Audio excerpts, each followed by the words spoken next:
Hello student, welcome my back. আজকে ভিডিওর মধ্য দিয়ে আমি তোমাদের পড়াতে চলেছি দ্বিতীয় শ্রেণী আমার বই তৃতীয় পর্ব 197 পাতা। আমার প্রিয় ছাত্রছাত্রী, তোমরা প্রত্যেককে 197 পাতা খুলে নেবে।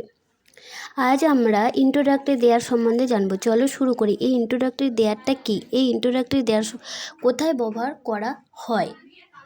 ঠিক আছে, there is used in the beginning of a sentence to show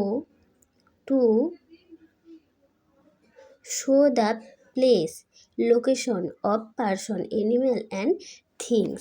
তাহলে কি বলবো? কোনো ব্যক্তি, বস্তু, পশু পাখি অবস্থান বোঝাতে সেন্টেন্সের শুরুতে দেয়ার কথাটি ব্যবহার করা হয়। এটাকে বলা হয় ইন্ট্রোডাক্টরি দেয়ার। এটাকে কি বলবে? Introductory there. তাহলে বোঝা গেল। দেখো উপরের দিকে কি আছে, সি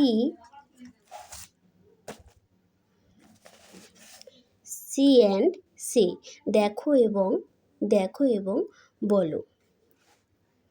একটা গাড়ি আছে। কোথায় গাড়িটা আছে? রাস্তার উপরে।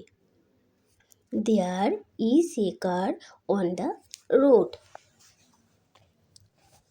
তাহলে গাড়িটি কোথায় রাখা আছে? রাস্তার উপর। রাস্তার মধ্যে একটি গাড়ি রাখা আছে। তারপরেরটা দেখো, there is a blackboard in the classroom. তাহলে কোথায় বোর্ড আছে? ক্লাসরুমের মধ্যে। ব্ল্যাকবোর্ডটি কোথায় আছে? ক্লাসরুমের মধ্যে। তাহলে কি বলবে এখানে ক্লাসরুমের মধ্যে একটি ব্ল্যাকবোর্ড আছে। তারপরে দেখো, এই টেবিলের ওপর কিছু আপেল রাখা আছে। There R apples on the table. এখানে দেখো, দেয়ারের পরে আর বসেছে আর অ্যাপেলের পরে এস যোগ হয়েছে। তাহলে কেন হয়েছে? অনেকগুলির ক্ষেত্রে একের বেশি বোঝাতে তাহলে তখন এস যোগ হয় আর দেয়ারের পরে আর বসানো হয়। তাহলে অন দ্য টেবিল, টেবিলের ওপর রাখা আছে। কার ওপর রাখা আছে? টেবিলের ওপর রাখা আছে। এখানে টেবিলের উপর কিছু আপেল রাখা আছে। তারপর দেখো, একটা গাছ আছে, নদী আছে, আর নদীর পাড়ে একটা কুঁড়ে ঘর আছে। দেয়ার ইজ এ হাট beside the river. The river মানে নদী,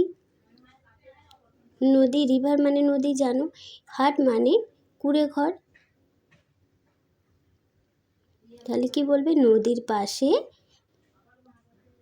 কুঁড়ে ঘরটি অবস্থিত।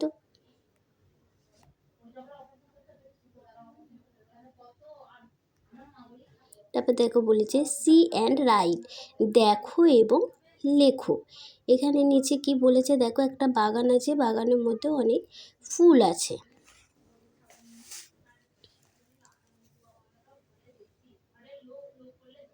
দেয়ার are flowers in the garden. এখানে দেয়ারের সঙ্গে আর বসানো হয়েছে, কারণ একের বেশি ফুল আছে। দেয়ারের পরে আর বসাইছে, কারণ একের বেশি হলেই সবসময় কি বলেছে, দেয়ারের পরে আর বসবে আর যে কোনো যেটা থাকবে তার সাথে এস যোগ হবে। ফ্লাওয়ার্স আছে মানে ফুল, তাহলে কোথায় আছে? বাগানের মধ্যে। তাহলে কি বলবে? এখানে বাগানের মধ্যে কিছু ফুল আছে।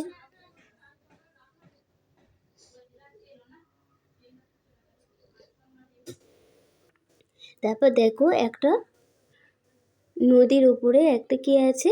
নৌকা ভাসছে। চলো দেখি কি বলা যায়।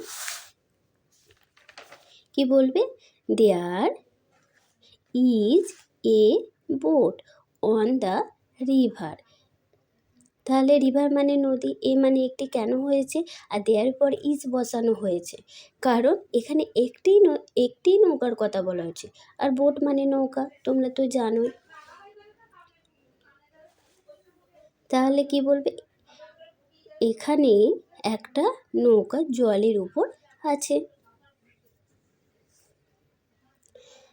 তাহলে এখানে কি আছে? একটা টেবিল আছে, টেবিলের উপর কি রাখা আছে? বই রাখা আছে। টেবিলের উপর বই রাখা আছে।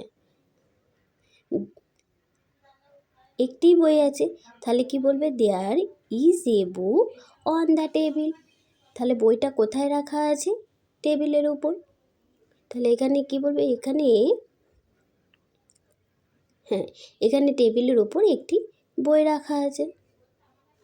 তারপর দেখো আকাশটা দেখতে পাচ্ছ, এখানে কি দেখা যাচ্ছে, আকাশের মধ্যে অনেকগুলি তারা আছে। কি আছে? অনেকগুলি তারা। তাহলে দেয়ারের পরে কি বসবে? অবশ্যই আর বসবে, কারণ এখানে একের বেশি আছে, একের বেশি তারা আছে, অনেকগুলি তারা আছে, সেই জন্য দেয়ারের পরে অবশ্যই আর বসবে।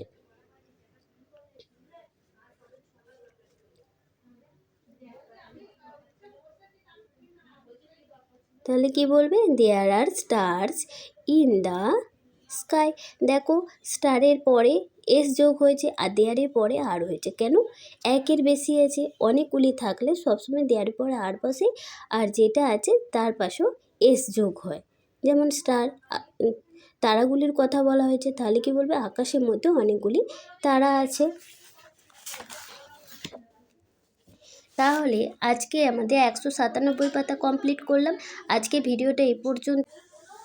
ভিডিওটা তোমরা প্রত্যেককে মন দিয়ে পড়বে ও লিখবে বেশি বেশি করে। ভালো লাগলে অবশ্যই একটা লাইক, কমেন্ট ও শেয়ার করবে। আর হ্যাঁ, সাবস্ক্রাইব করে অল বাটন প্রেস করে দেবে। আবার পরবর্তী পাঠে খুব শীঘ্রই দেখা হচ্ছে। ততক্ষণ পর্যন্ত আর একবার তোমরা এই টেক্সটটাকে ভালো করে দেখে নাও, যাতে কোনো রকম অসুবিধা না হয়। আর ততক্ষণ পর্যন্ত তোমরা প্রত্যেকে খুব ভালো থাকবে। আর দেখা হচ্ছে পরের নেক্সট কোনো ভিডিওতে।